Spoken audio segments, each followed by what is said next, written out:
Ya sudah, saya sampai rumah sakit, saya hanya melihat ayah diam. Lalu saya berkata pada adik-adik, saya mau memandikan ayah. Lalu adik-adik, saya juga, oke. Lalu saya mandikan ayah, saya masih bisa ngelucu. Ayah, dulu waktu kecil, ayah suka mandiin Eko pakai air hangat. Sekarang Eko mandiin ayah pakai air dingin. Yang sering jadi pembantu ya Maya. Romo Yus mati lagi mimpin misa. Yang artinya apa?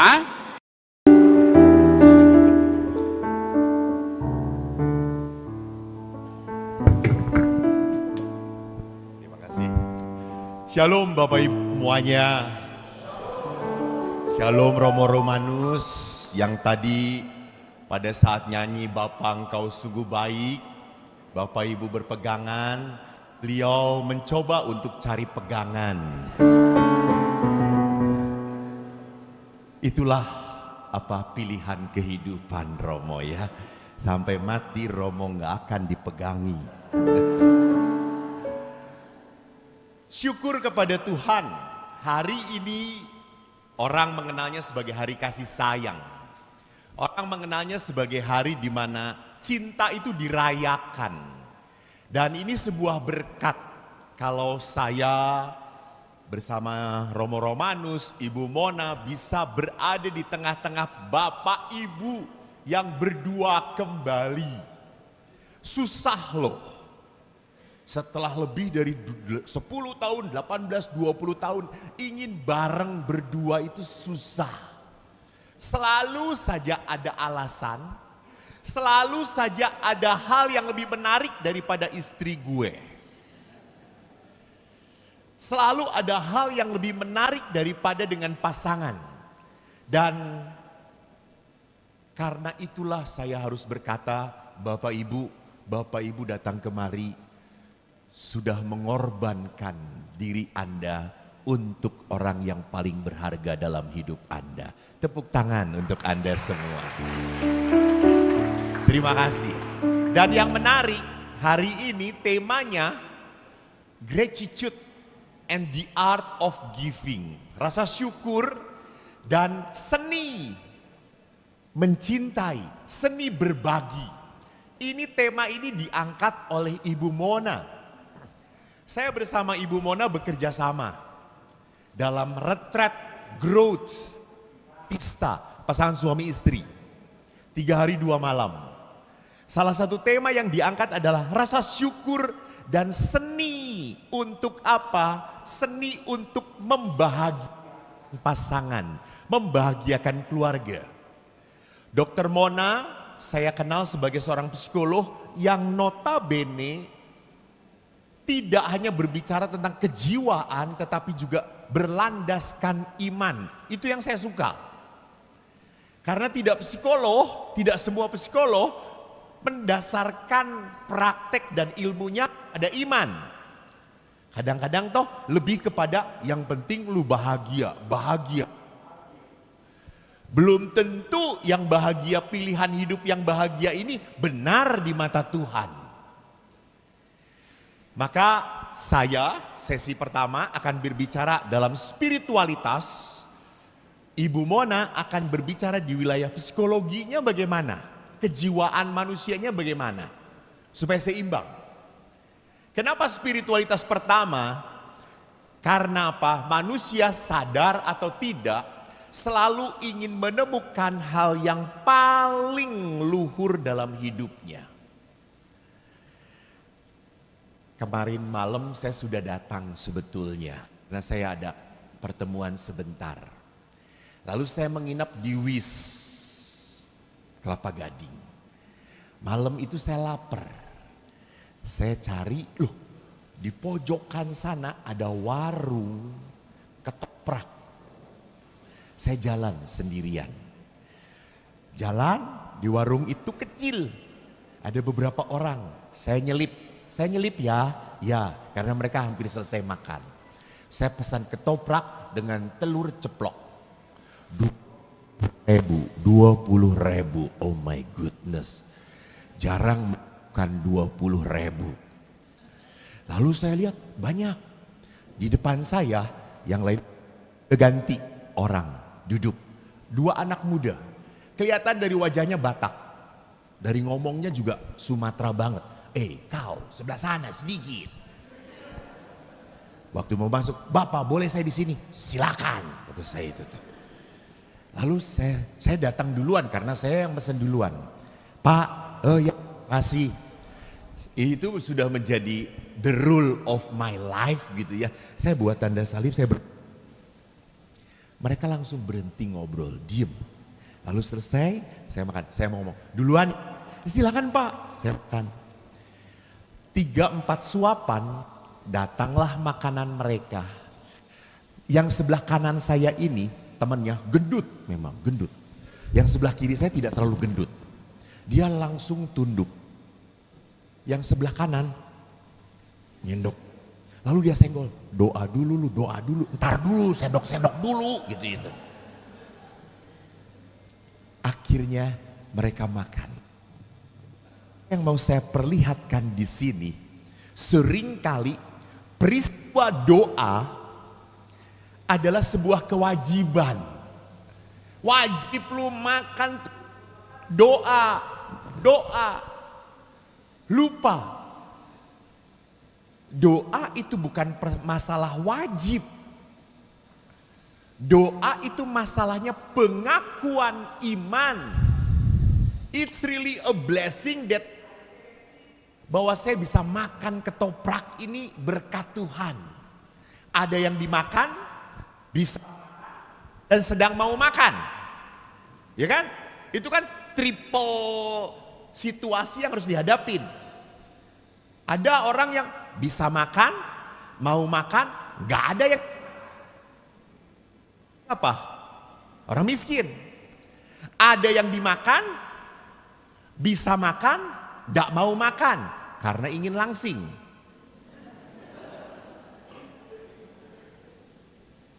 Ada juga orang yang mau makan, ada yang dimakan, gak bisa di rumah sakit. Lihat, bahwa doa itu sekali lagi bukan masalah kewajiban. Doa adalah apa? Adalah saat orang beriman mengakui ini adalah hal yang berasal dari Allah. Maka gratitude, rasa syukur, kenapa kok harus kita bahas? Saya perlihatkan dari surat Rasul Paulus kepada jemaat di Tesalonika. Bersukacitalah senantiasa, tetaplah berdoa, mengucap syukurlah dalam segala hal, sebab itulah yang dikehendaki Allah dalam Kristus Yesus bagi kamu. Kita tahu Paulus orangnya tegas, dan kita tahu Paulus adalah orang yang sungguh 180 derajat berubah dari penganiaya jadi pembela.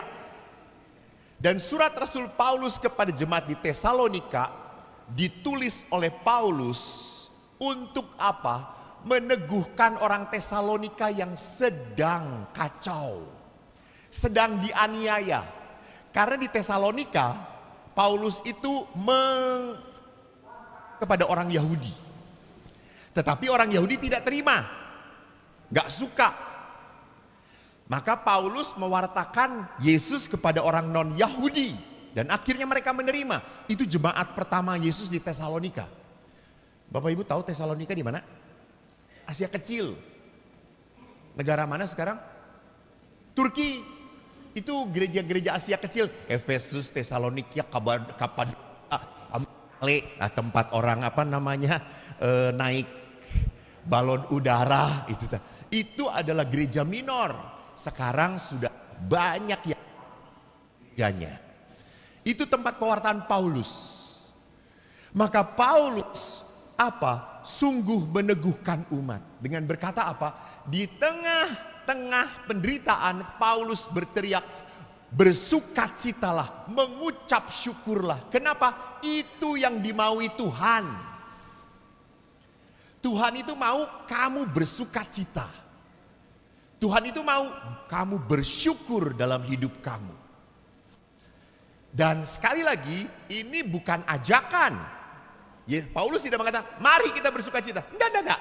Ini apa? Perintah. Ini sebuah perintah. Bukan, hayo kita bersuka cita. Tidak. Ini perintah. Jadi kalau perintah itu tidak ada pilihan. Yang kedua, Paulus pun menulis kepada jemaat di Kolose. Kalau kita tahu Paulus menulis kepada jemaat di Kolose adalah saat Paulus di penjara Roma. Bayangin, orang sedang menderita kok bisa ngasih nasihatnya, hendaklah damai sejahtera Kristus memerintah dalam hatimu. Karena kamu telah dipanggil menjadi satu tubuh dan bersyukurlah. Orang yang menderita makan kebanyakan langsung mengeluh, ya atau tidak? Saya kan kalau udah datang ke panti jompo sebulan sekali, itu 30 oma satu persatu mengeluarkan litani keluhan. Sisir saya hilang, Romo. Diambil itu tuh sama si pelit. Lalu yang satu lagi, Romo, kaki saya Romo, lihat makin besar Romo, makin lemes saya. Gitu. Terus saya tanya, Oma sudah berapa tahun? Ya kalau nggak salah saya zaman Majapahit lahirnya gitu, 85 kali ya. Ya sudah, kalau sudah tua mas serba sakit nggak apa-apa, kan udah capek kaki juga gitu ya. Terus saya tanya, bibir Oma sakit nggak? Enggak, kalau bibir kok aneh ya, kata saya tuh. Jadi orang kalau sakit umumnya keluar mulutnya apa? Pujian atau keluhan? Keluhan. Orang kalau sedang umumnya keluar keluhan. Tidak keluhan tapi juga komplain. Hal yang tidak memuaskan keluar. Karena dia sakit. Paulus walaupun di penjara, kalimatnya meneguhkan, menguatkan. Hendaklah damai sejahtera, maka bersyukurlah. Lalu kutipan ketiga dan keempat saya ambil dari Mazmur Daud. Mazmur 28 adalah pada saat Mazmur Daud ini menderita, di mana Daud dikepung oleh orang-orang untuk dihancurkan. Namun Daud berkata, Tuhan engkau kekuatan, engkau perisaiku, kepadamu hatiku percaya. Sebab itu beria-rialah dan nyanyianku aku bersyukur kepadanya. Jadi Daud di tengah ketakutan justru melemparkan rasa syukur. Melemparkan rasa terima kasih. Saya selalu curiga, kenapa sih orang-orang yang hebat dalam spiritualitasnya selalu terbalik antara situasi yang harus tapi kok bisa bersyukur. Di Mazmur 30 ini percis Mazmur di mana Allah marah pada Daud. Kenapa? Karena Daud mengadakan cacah jiwa yang pertama. Dia hitung berapa banyak laki-laki dari bangsa Israel dan Yehuda. Supaya apa? Supaya Daud tahu berapa kekuatan pria yang bisa mengangkat senjata. Tuhan tersinggung, Tuhan jengkel, Tuhan marah. Kenapa? Daud lupa bahwa yang membuat dia menang dan jadi raja adalah Tuhan. Bukan lu pinter punya tentara, bukan. Lu hajar Goliat. Maka Daud minta maaf. Ingat, Tuhan memaafkan, tetapi hukuman berjalan. Jadi kan Daud waktu itu suruh milih 3 pilihan. 1, 3 bulan kelaparan. 2, 3 minggu Daud harus mati dari para pengintai, atau 3 hari kena. Dan akhirnya terjadi Daud terserah, kau tahu yang terbaik. Dan lihat, Daud akhirnya, aku meratap setelah kena sampar. Kau ubah menjadi orang yang menari-nari. Kain kabungku telah kau buka, pinggangku kau ikat dengan sukacita, supaya jiwaku menyanyikan mazmur bagimu.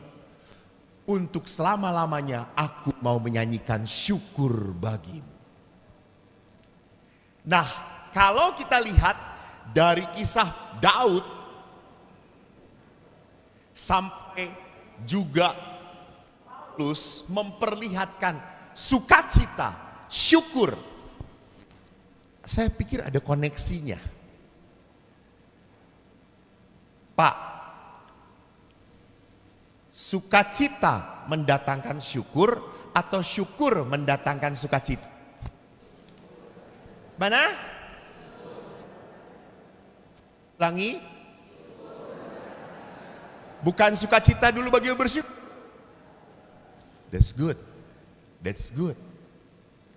Anda punya pola pikir yang benar. Orang bersyukur baru bisa bersukacita. Kalau orang tidak bisa bersyukur, maka orang tidak akan pernah bisa bersukacita. Maka saya akan lihat sekarang orang kudus. Orang kudus berbicara apa? Santo Agustinus berkata, adakah perkataan yang lebih baik yang kita bawa dalam hati kita, yang kita ucapkan dari mulut kita, yang kita tulis dengan pena, daripada perkataan terima kasih Tuhan? Tidak ada frase yang dapat dikatakan seketika itu juga yang dapat didengar dengan sukacita yang lebih besar, dirasakan dengan perasaan yang meluap, atau diperbuat dengan akibat yang lebih besar. Lihat. Agustinus berkata, kalimat thanks God, haleluya, terpujilah Tuhan, terima kasih Tuhan, itu akan membuat hati kita bersukacita. Ungkapan syukur, kata Agustinus, akan membuat kita hidup di dalam sukacitanya Tuhan. Sukacitanya Tuhan. Maka tidak hanya itu, akibatnya apa? Akibatnya orang yang punya rasa syukur, punya sukacita, dipenuhi optimisme. Lihat. Jadi rupanya rasa syukur itu adalah seperti lampu, pang, menerangi. Rasa syukur itu membuat jalan ke depan lebih terang, lebih ada harapan. Maka saya selalu ngomong kepada pasangan suami istri, Bu, Pak, kalau saya tanya, gimana perkawinannya? Ya berat Romo, ya susah Romo, banyak masalah Romo.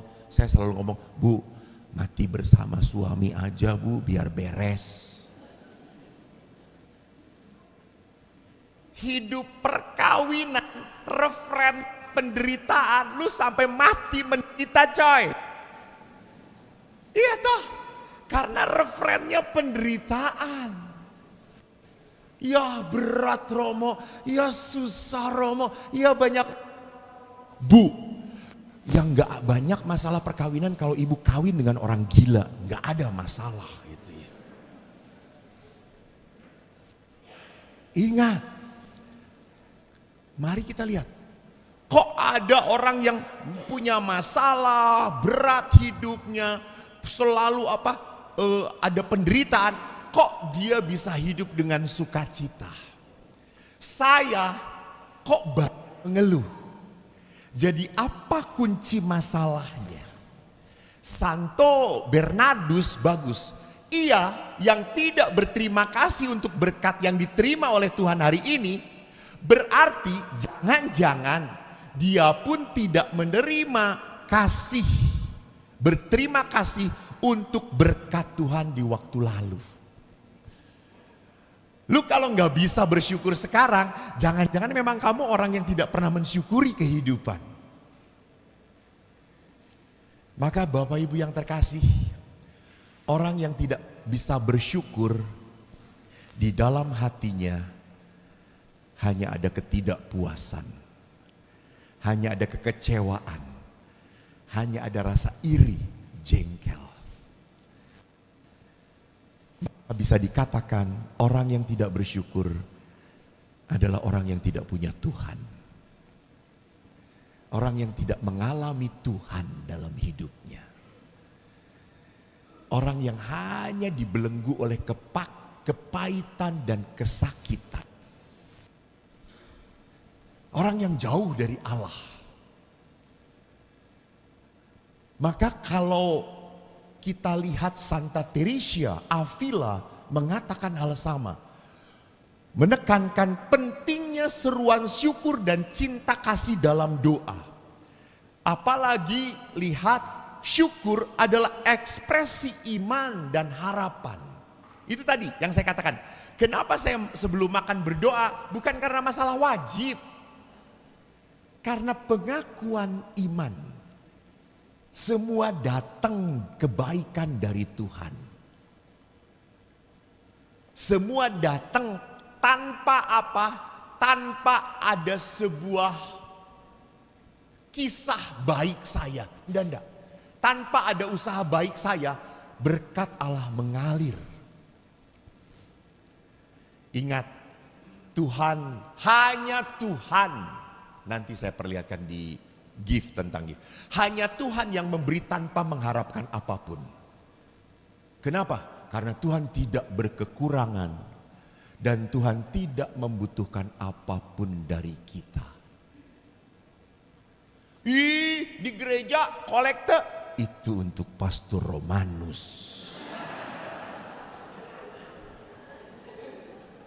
Oh masih ada. Itu bukan. Itu untuk gerakan gereja.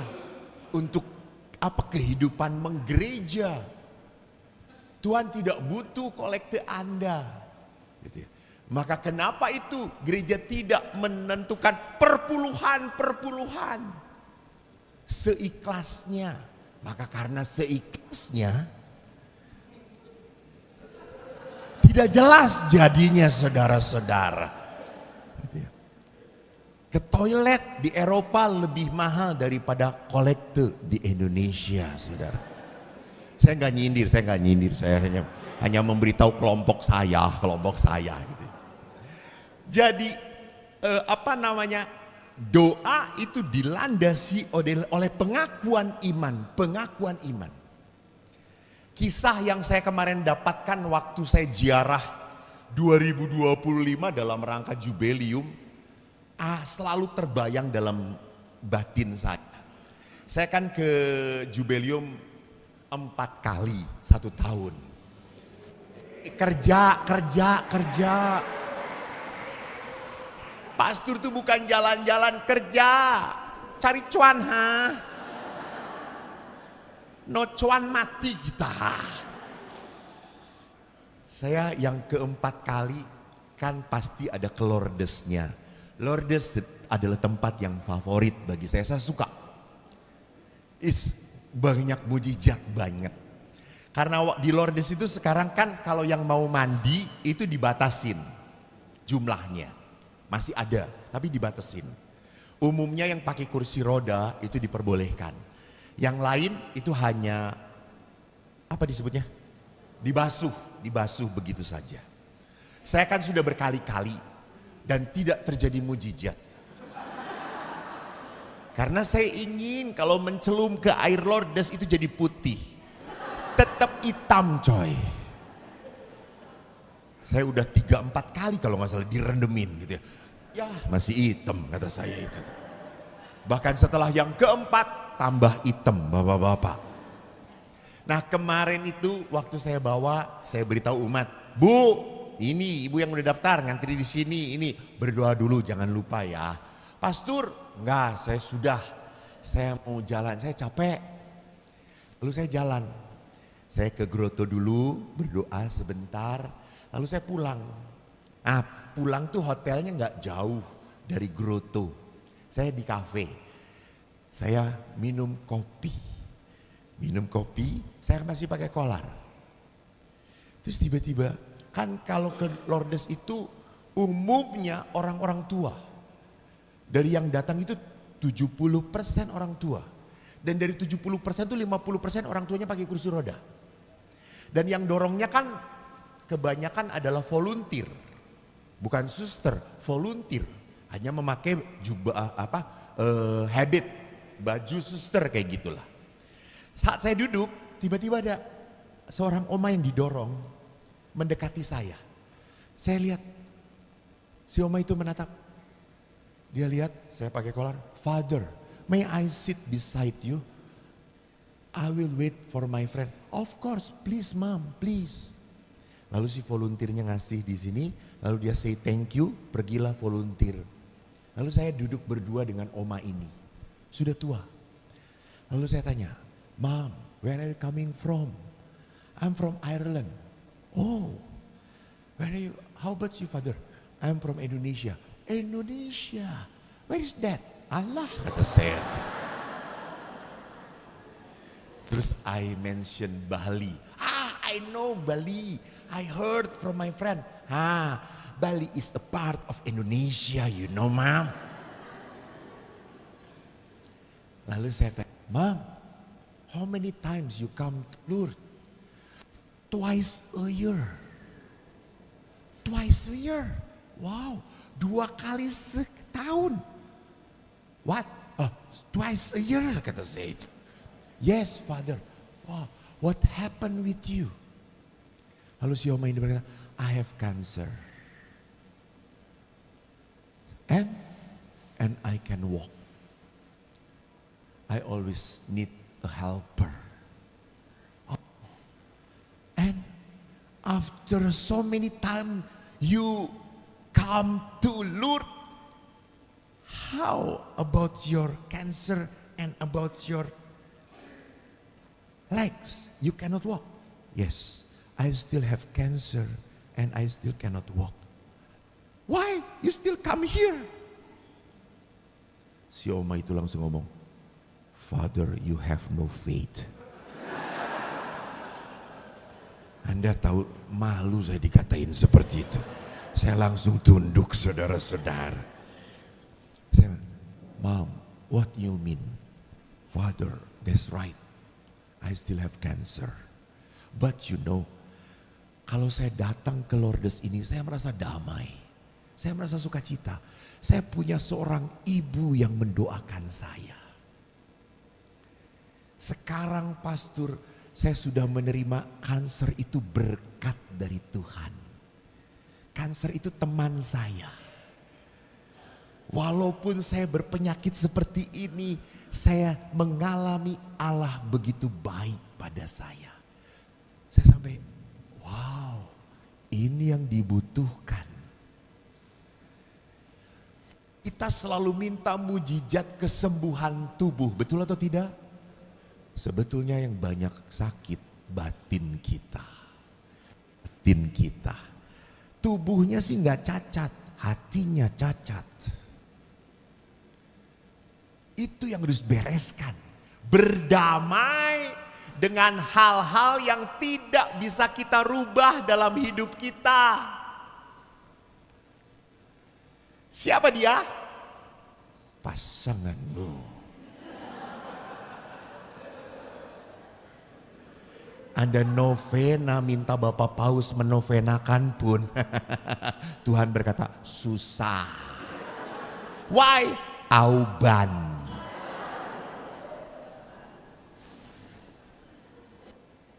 Maka bersyukur itu masalah apa? Berani menerima hal-hal yang tidak bisa dirubah dalam hidup kita. Maka kalau kita kembali, iman adalah dasar dari doa. Dan syukur itu adalah ekspresi iman. Kenapa? Karena dalam syukur tidak hanya ada iman, pengakuan, tetapi juga harapan. Tadi, kan rasa syukur itu membuat jalan kita diterangin.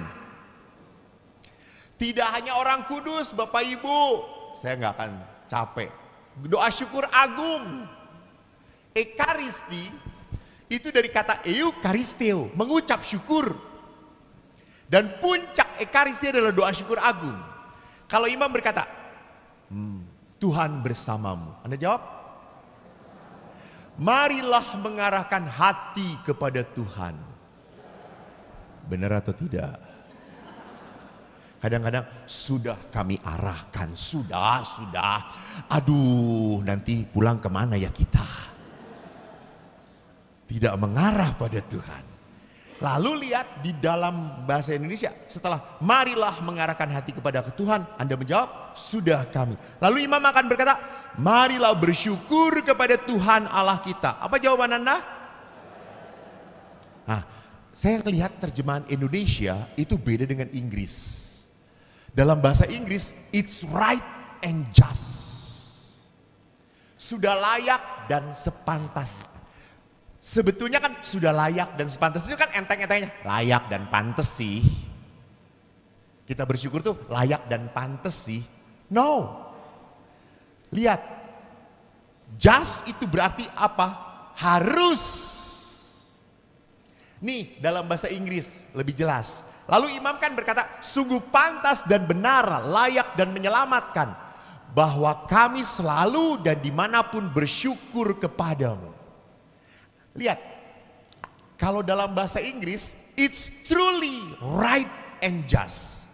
Our duty and our salvation. Apa itu duty? Tugas, kewajiban, tanggung jawab. Kan ada on duty, pastor on duty, dokter on duty. Kalau Romo Romanus on call. Siap dipanggil kapanpun. Bukan dipanggil Tuhan, siap dipanggil umat gitu ya. Jadi kalau duty itu apa? Wajib, harus, bukan pilihan, tanggung jawab saya. Jadi rasa syukur itu adalah sebuah kewajiban dan keselamatan kita. Jadi letak manusia diselamatkan Tuhan adalah lewat apa? Rasa syukur, rasa syukur. Maka dikatakan always and everywhere to give you thanks. Selalu dan dimanapun saya bersyukur kepada Tuhan.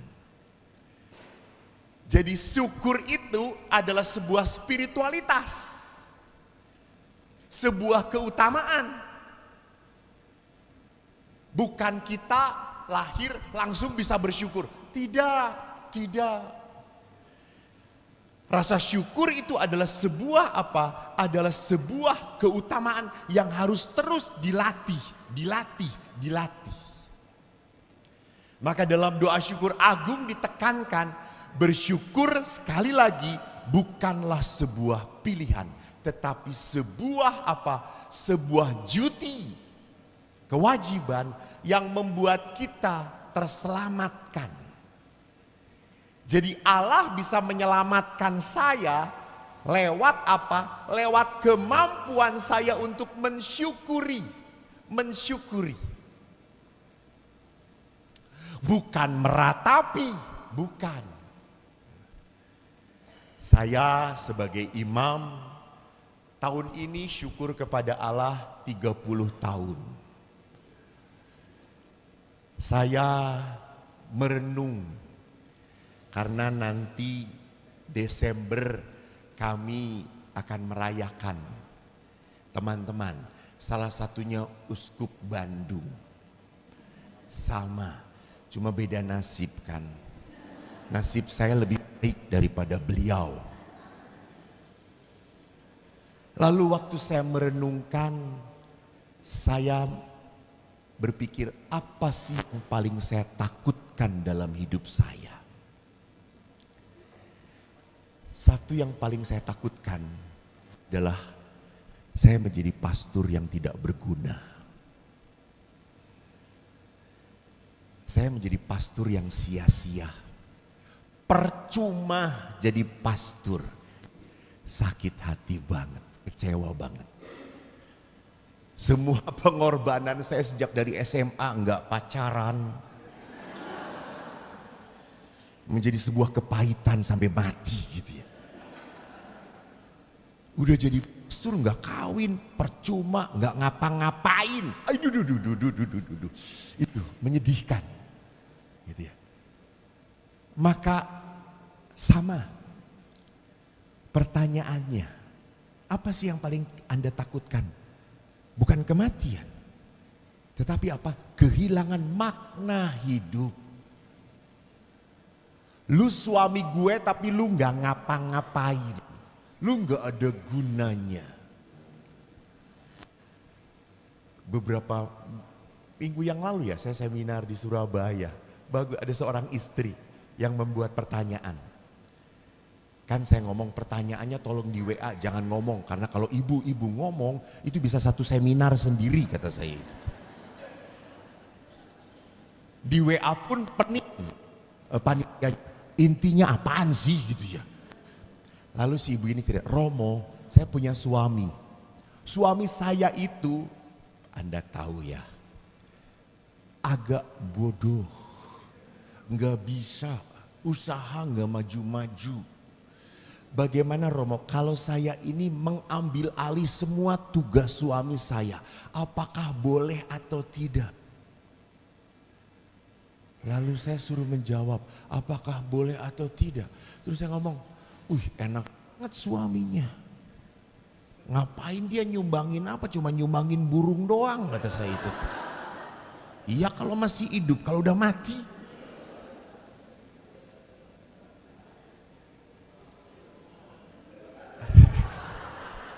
Pak, ini Valentine, jangan dibahas. Ini hari kasih sayang, bukan hari perburungan kata saya itu. Jadi lihat, sering kali apa yang kita lihat, kenapa kita sulit sekali bersyukur di dalam hidup perkawinan, karena pasangan kita tidak memenuhi ekspektasi saya. Downgrade. Ekspektasi saya high father, but he is Terus saya mengatakan, yang blow on lu. Kenapa tahu kayak gitu dipilih? Dulu enggak, pas tuh dulu pinter banget. Dia jadi bodoh karena kawin dengan lu.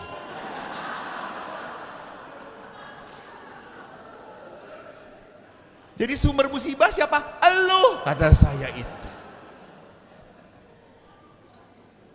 Maka saudara-saudari yang terkasih, mari kita kembali kepada tema syukur ini. Syukur, Ibu Teresa dari Kalkuta berkata, the best way to show my gratitude is to accept everything, even my problem with joy. With joy, even my problem with joy. Lebih berani melihat berkat daripada kekurangan. Bapak, sudah menikah berapa tahun, Pak? 26 tahun dengan istri yang sama ya? Ya betul. Ibu, ini suami ibu? Hebat Bu, saya turut berduka cita.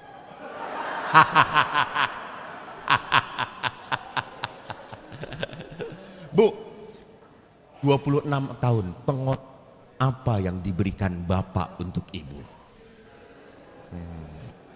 Alah, gua tanya dia, lu yang jawab, diem.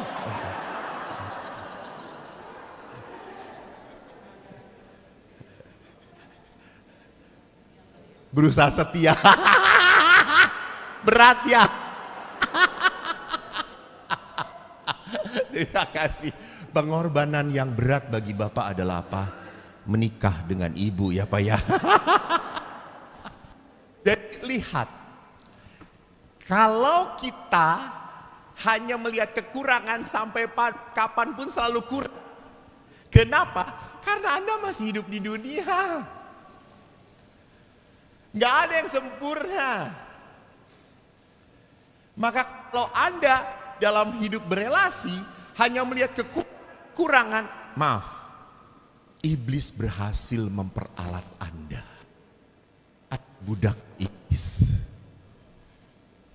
Karena dengan demikian Anda tidak bahagia dan pasanganmu pun akan tidak bahagia. Maka gratitude, what is that? What is that? The best way to show my grace is to accept everything, even my problem with joy. Ingat, even my... Siapa sekarang duduk di samping problemnya? Ibu duduk di samping problem atau di samping?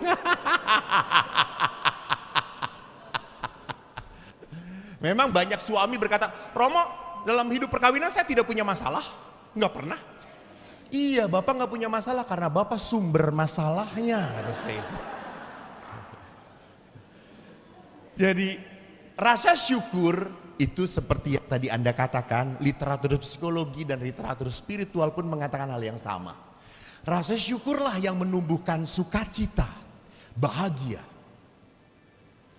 Nah, kalau rasa syukur itu menjadi sebuah kewajiban, titik dari hati yang sukacita, maka the art of giving itu bisa berjalan kalau muncul dari orang yang bisa bersyukur. Karena orang yang bisa bersyukur itu adalah orang yang berdiri di atas berkat. Ya toh? Orang yang bersyukur itu adalah orang yang berdiri di atas kelimpahan, bukan di atas kekurangan. Maka dia mensyukuri. Maka dari rasa syukur itulah akan kemampuan untuk apa? Giving, kasih, berbagi. Maka kalau kita berbicara tentang giving, the art of giving, spiritualitasnya, surat Yakobus berkata, apa gunanya saudara-saudaraku jika seseorang mengatakan bahwa ia mempunyai iman, padahal ia tidak mempunyai perbuatan? Dapatkah iman itu menyelamatkan dia? Karena iman tanpa perbuatan adalah mati. Perbuatan yang didasarkan oleh iman itu apa?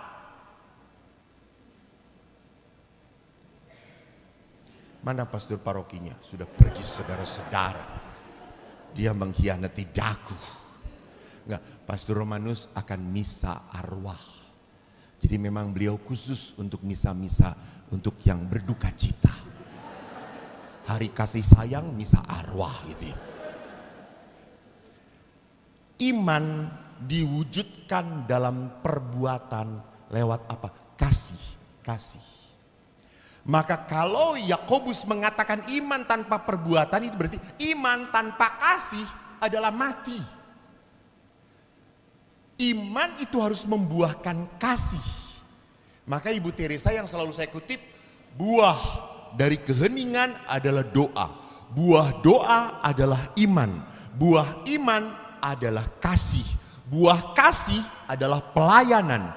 Buah pelayanan adalah sukacita. Begitu koneksinya, begitu perjalanannya.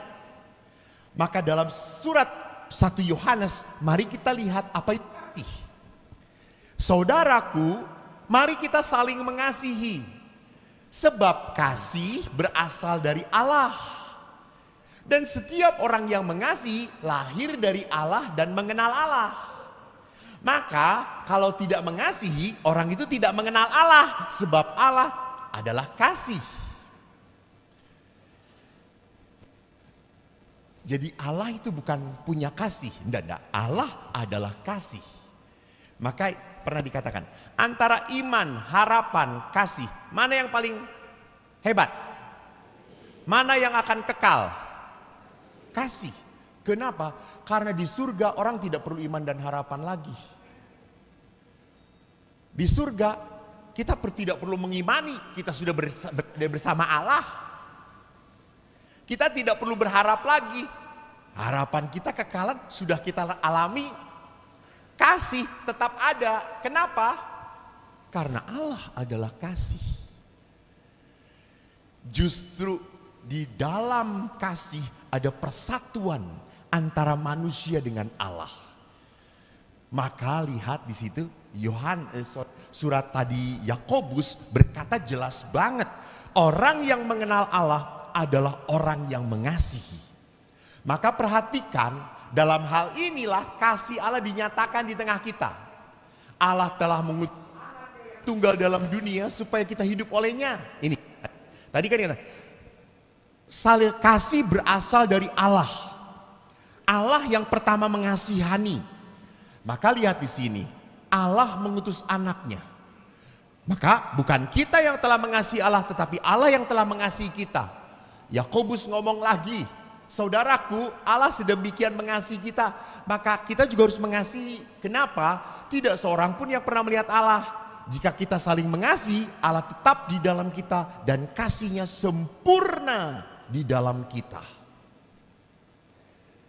Jadi rupanya bagi Yakobus diperlihatkan ada sebuah identitas yang sama antara Allah dan kasih. Orang yang bisa mengasihi adalah orang yang dekat dengan Allah. Dan orang yang bisa mengasihi adalah orang yang diberi kekuatan oleh Allah. Jadi saya punya Allah itu bukan ukurannya saya Katolik, saya pelayanan, peret. Karena pelayanan belum tentu menjadi ungkapan kasih.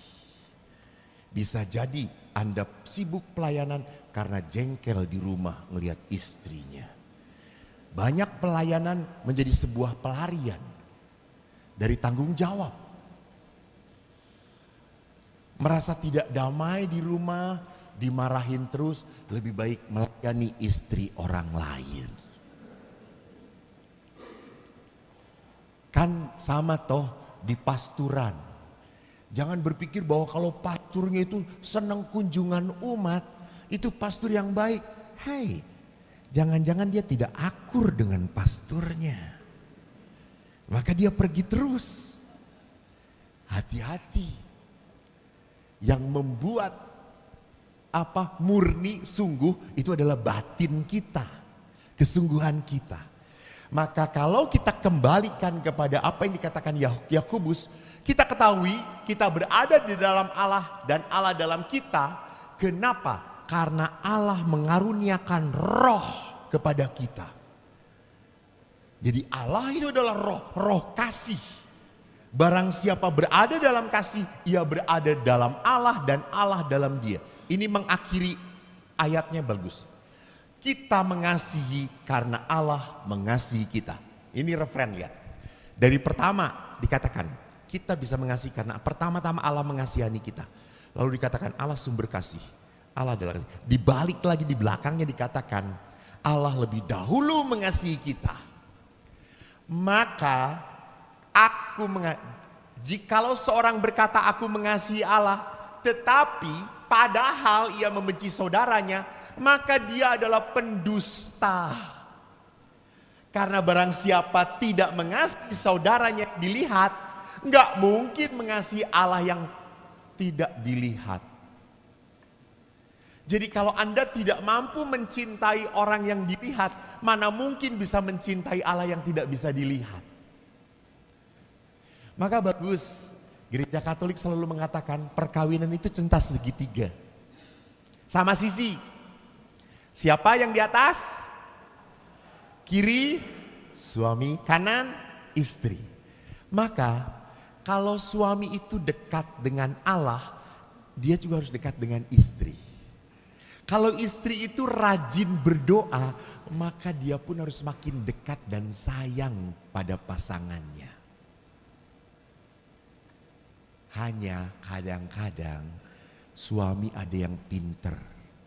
Daripada diomelin istrinya, dia pura-pura berdoa.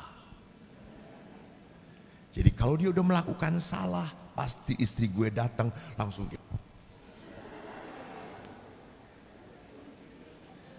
Istrinya pergi, datang lagi. Dia pegang rosarionya gitu ya. Doa bukan pelarian. Doa adalah apa? Adalah pertanggungjawaban saya juga dengan Tuhan. Jadi kalau saya dekat dengan Tuhan, tidak pernah boleh membuat saya jauh dari pasangan saya. Nah, barang siapa mengasihi Allah, ia harus juga mengasihi saudaranya. Maka menarik, Gloria Dei vivens homo. Santo dari Irenaeus, kemuliaan Tuhan itu membuat hidup orang-orang yang di sekitar saya pun sukacita. Kemuliaan Tuhan membuat hidup keluarga saya. Maka yang terakhir ini saya ingin memperlihatkan apa sih kasih dalam spiritualitas Santa Teresa dari Kalkuta. If you judge people, you have no time to love.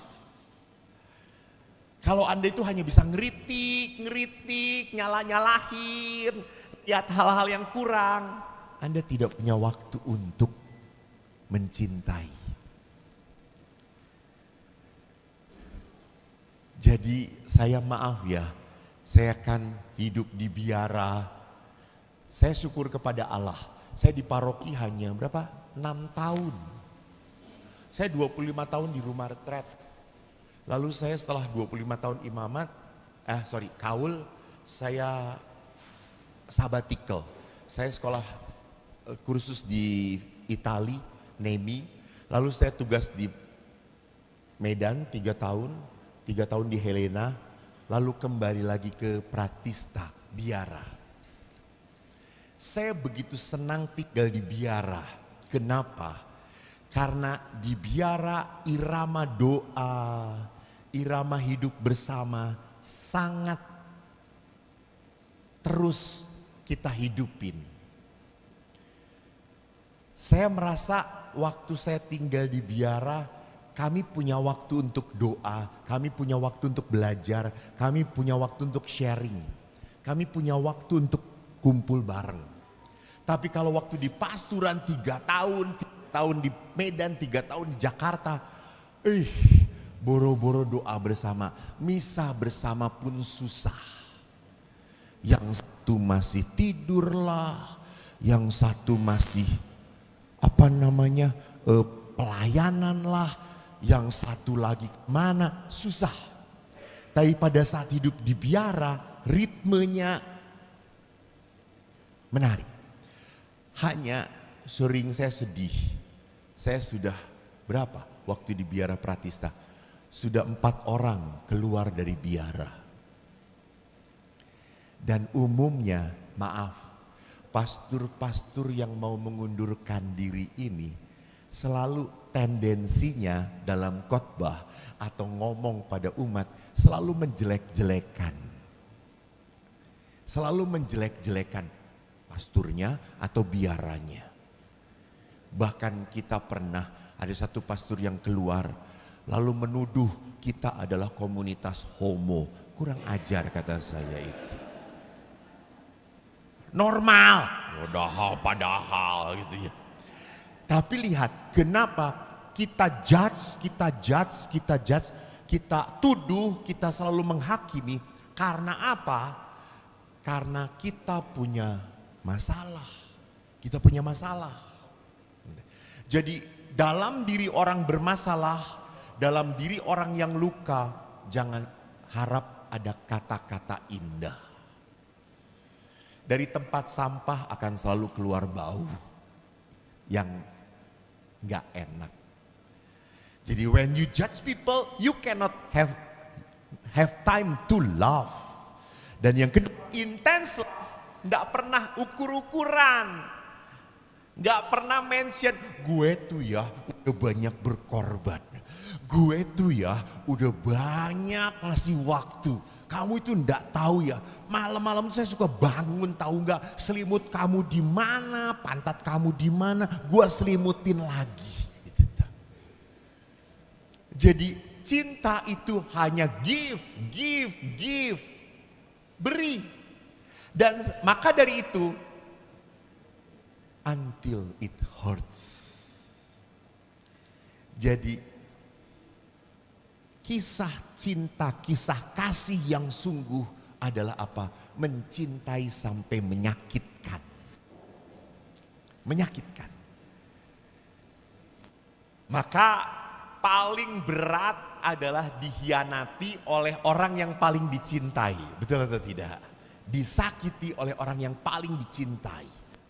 Itu sakit sekali. Sulit kita melepaskannya. Disitulah justru diuji kemurnian cinta kita. Until it hurt. Maka some people come in our life as a blessing, but some people come as a lesson. Jadi ada orang-orang tertentu yang datang sebagai berkat, ada orang-orang tertentu juga datang dalam hidup kita sebagai apa? Sebagai sebuah pelajaran untuk memurnikan cinta kita, untuk menguduskan hidup kita. Ingat, saya selalu ingatkan, kekudusan itu hanya terjadi lewat sebuah penderitaan. Maka Bapak Anda menderita di dalam perkawinan, ya Pak, saya ingatkan. Ya. Belum ada pertanyaan, ya Allah mau nanya. Kalau ibu sampai menderita bersama Bapak, berarti ibu itu sedang dipersiapkan ke surga oleh Tuhan. Bapak di pintu surga saja. Jadi lihat bahwa seorang-orang tertentu datang ke dalam hidup saya menjadi berkat, membahagiakan. Tetapi ada orang-orang tertentu dalam hidup saya menyakitkan. Betul, mengecewakan. Betul. Tetapi jangan pernah lupa, semua diizinkan Tuhan untuk membentuk kita. Maka cinta yang jelas, yang pasti itu adalah apa? It must cost, it must hurt, it must empty us of self. Ini nanti. Nah ini yang saya suka, Thomas Aquinas. To love is to will the good of the other. Jadi mencintai itu adalah apa? Memberikan hal yang terbaik dalam diri orang yang kita sayangi. Until it hurt, yes. Karena kita memberikan yang terbaik, belum tentu dia nerima. Nah itu nanti Ibu Mona. Ibu Mona. Karena ada suami yang rajin banget nyuci mobil. Tapi istrinya, apaan sih nyuci terus. Lalu dia pakai, gak dirawat, cuek-cuek aja. Jadi bahasa cintanya nanti bagian Bu Mona. Karena apa tadi? Seringkali saya sudah mengungkapkan cinta, pasangan saya tidak menerima ini sebagai cinta. Kecewa, sakit hati. Karena bahasanya berbeda. Nah itu psikologi, nanti yang akan ngomongin. Maka di dalam, ini yang terakhir, love is not about giving, but love is also about forgiving. Mengampuni. Maka tidak salah Bapak Ibu. Bapak Paus mengatakan tidak ada keluarga sempurna. Oleh karena tidak ada pernikahan yang sehat, keluarga yang sehat tanpa pengampunan. Tanpa pengampunan. Saya mempunyai relasi yang baik kembali setelah saya mengampuni. Saya belajar dari ayah bagaimana rendah hati mengampuni. Harus rendah hati. Saya dengan beberapa pastor kalau saya salah, maaf pastor, maaf. Saya belajar. Saya setelah kecewa sejak kecil oleh ayah, dan akhirnya saya berproses untuk pengampunan. Harus rendah hati karena saya pastor, bapak saya umat. Saya harus datang walaupun bapak yang menyakiti. Saya nggak mungkin nungguin bapak minta maaf pada saya. Saya minta maaf. Setelah saya berdamai, saya bisa memeluk ayah. Ketemu kapanpun kita pelukan. Seminggu sekali saya telepon ayah. Ayah mau apa? Makan di mana? Wih, kamu punya duit? Sultan anakmu ini pak. Dulu waktu kecil enggak pernah ayah traktir Eko. Sekarang setelah Eko jadi pastor, buat traktir bapak. Kemarin juga lucu tuh ayah saya berapa tahun lalu. Ayah itu mau beli hearing aids dengan gigi palsu. Terus saya tanya, bapak udah nabung belum? Udah kok. Berapa? Tapi nggak cukup untuk dua-duanya. Satu-satu pak. Mana yang penting? Oh ya udah hearing aids dulu. Ya udah hearing aids. belilah 11 juta atau 12 juta. Beliau beli. Wah enak kok, sekarang jelas mendengarkannya. Ah bagus toh, tapi aku gigi palsuku masih, gigiku udah nggak ada kok. Saya mau beli gigi palsu, belum punya duit. Ya sudah nanti aku belikan. Ya ya kok, yang second ya pak. Lalu yang ngomong, emang ada kok gigi palsu yang second? Ada, bekas orang yang mati itu kan gak dibawa di atas itu. Murah itu pak. Lalu ayah saya berkata, kamu sudah dilukai mau melukai ayahmu ya gitu ya. Akhirnya saya berdamai. Hanya 4 bulan yang lalu kisahnya begitu indah. Ayah saya dipanggil Tuhan dikala saya tidak ada. Jadi 4 bulan yang lalu saya tugas di Sumba hari Jumat. Saya di WA oleh adik saya, ayah masuk ICU. Saya minta pulang dipercepat Sabtu. Akhirnya saya dapat tiket Sabtu sore. Sabtu sore. Lalu saya saya di airport saya telepon adik, Dik, kita kumpul di ICU. Kamu, keponakan, suami istri kamu, lalu bapak. Lalu saya telepon, video call, saya lihat bapak sudah lemes, saya berdoa. Dan saya, Pak tunggu Eko. Eko malam pulang, Eko malam nyampe. Tunggu, bapak harus minta maaf pada Eko. Bapak banyak menyakiti.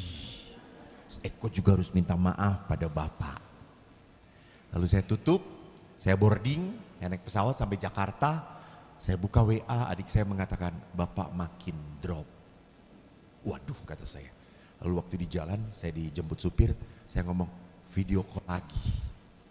Kumpul lagi, kita berdoa. 5 menit, saya tunggu, tiba-tiba saya berkata,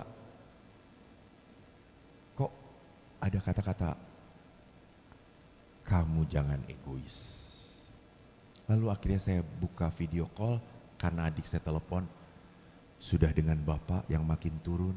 Lalu saya ngomong, Pak, kalau bapak sudah tidak kuat, ya sudah, jangan nunggu Eko. Eko minta maaf.